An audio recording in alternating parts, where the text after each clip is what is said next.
Një nga momentet më të bukura dhe të papritura të finales së Miss Shqipëria 2025 ka qenë padyshim shfaqja e fenomenit Shkodran Luiz Ellit në publik, teksa mbështet partneren e tij bukuroshe Kiara Tito, e cila këtë mbrëmje është pjesë e jurisë. Por ajo që e bëri këtë moment edhe më të ndjeshëm është fakti që Luizi nuk është vetëm, në krahët e tij mbante vajzën e tyre të vogël, Luna Mari, e cila duket se po e shijon pafund pasi po ndjek mamin e saj nga afër dhe po kërcen në krahët e babit.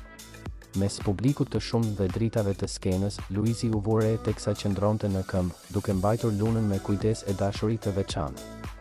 Pamjet e tij me bebushen në krah pushtuan rrjetet sociale brenda pak minutash, ndërsa ndjekësit shpërthyen në komente pozitive, duke i quajtur ata familja më e dashur e ekranit shqiptar.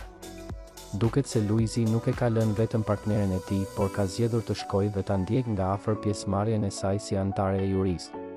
Për Kiarën, kjo mbrëmje kishte një rëndësi të veçantë, pasi pas shumë vitesh nga pjesëmarrja e saj si konkurrente në Miss Shqipëria, ajo u rikthye në të njëjtën skenë, këtë herë me një status krejtësisht ndryshe, si anëtare e jurisë. Dhe prania e Luizit me vogëlushen e tyre vetëm sa e bëri këtë rikthim edhe më emocional dhe kuptimplot.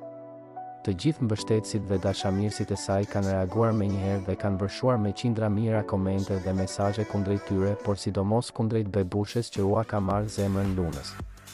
Luizi, i njohur për natyrën e tij spontane dhe për mbështetjen publike që i jep gjithmonë Kiarës, tregoi edhe një herë se përveç se një artist i suksesshëm dhe një personazh shumë i dashur, ai është edhe një bashkëshort dhe baba i përkushtuar.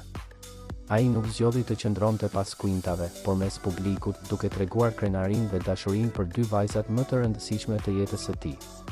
Pamja e Lunës së vogël në krahët e teatrit, ndërsa ndiqnin nga afër nënën e saj në një nga netët më të rëndësishme të karrierës, ishte një nga momentet më prekëse të mbrëmjes.